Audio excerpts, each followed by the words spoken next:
guys, and welcome to another episode. Today we're going to talk about where I'm at in my new project of dice throwing app. I've made quite a bit of progress. Last episode I mentioned that I had all the basic flow done and that I needed to implement like the back end, and that's what I've been working on last week, and it's basically done. I have the whole back end working, it's throwing dice and it's looking pretty nice.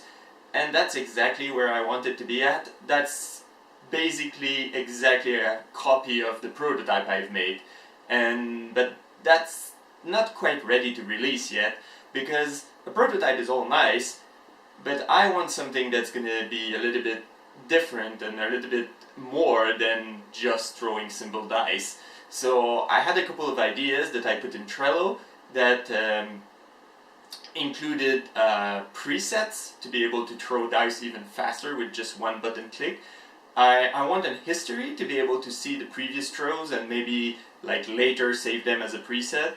And I'm probably going to add a setting page so that people can customize a little bit their experience on the app for more advanced users. And all this I didn't need in the prototype, right? I just wanted something to throw dice and make sure that like the basic flow was like a good idea. That's what prototypes are for. But now you need kind of like to polish and to like make it into a wholesome app. And to do that, well, since I didn't have the prototype as a reference point, I needed to add some design elements, and I needed to think about all these new features I want to add.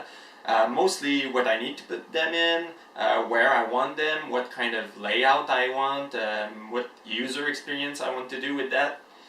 It was just natural. When I got to the end of the prototype, I was like, okay, I need to write down what's the next step. And I started my famous to-do list. I said before many times that I like to do lists, and at first I thought I was going to do it in Trello, but I realized that by doing it in Notepad, I can then use it as the commit log for my commits in GitHub, and it's just so easy that I decided to keep doing it in Notepad. So I have a list of things that I've done and a list of things I want to do. And they're not quite in the order I'm going to do them necessarily, but I do like to think that I put them in some kind of priority. Like, so if I have some kind of idea or wish, but I'm not sure I'm going to do it, I usually put it at the bottom of the list. And if I have something important or some bug or something, I'll definitely put it at the top of the list, so that when I'm reading the list, I can figure out kind of, okay, yeah, this is more important than this. But, the first two items at the top, it doesn't mean I'm going to do them in that order. Maybe I'll do the first one and then the second one. And sometimes I'll indent stuff when they're connected with some common subject. For example, the setting page. This is all stuff I want to put in the settings page. It's a little bit of documentation at the same time. And sometimes I'll even put notes. So I have a note here about what kind of stuff I want to put in the about page. Or maybe I'm thinking of having some tooltips. So like that's why I have a question mark here about tooltips. And that's pretty much it for the to-do. So another list I've started doing is the worksheet. It's a list of every day what I've been doing and how many hours I spent working and what I was working on. There's multiple reasons for that. One of the reasons is that I want to know how much hours I spend so that I don't like... At the beginning of a project, you're super motivated, you want to spend a lot of time. At the middle of the project, it's very easy to get distracted. So by keeping a log, I'm forcing myself to at least spend a minimum of hours, but also not spend too much hours so I don't overwork myself and I don't get tired and I'm wondering like, why am I so tired or something.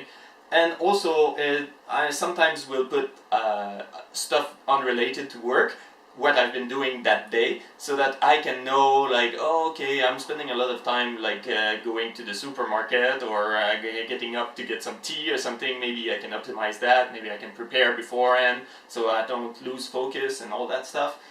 So it's just a start, so I don't know exactly if it's going to be really useful or if I'm going to be able to keep track. When I forget, sometimes I don't know what time I finish working. Well, that's life. But probably as it gets in a habit, I'll forget less often. And that's pretty much it. Maybe I can show you guys a little bit what the project looks like right now. So I've got the app running on my device right now. It's always better to test on device, right? So I thought, let's show you a little bit what I've got working right now. The flow is basically the same as what you saw in the previous episode, but now everything is dynamic. So using the scrolls here, you can see that I'm updating how much you give to plus each roll. And when I throw the dice, you'll see that the results are the actual results with computed average, percentage for critical miss, critical hit, lowest, highest, everything is updated. And when you scroll to the detail, you can see the value of each roll you threw. I've also added this more menu where you can save as a preset, you can give it a name. And when I go back home, you're going to see that in the preset list, this preset I just created got added.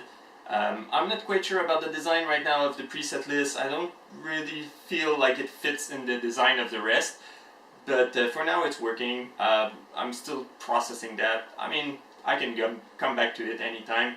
I also added this side menu here with the roll history, so you can see all the previous throws you've made and you can go back to them if you want. And when you're looking at them, you can actually add them as a preset too.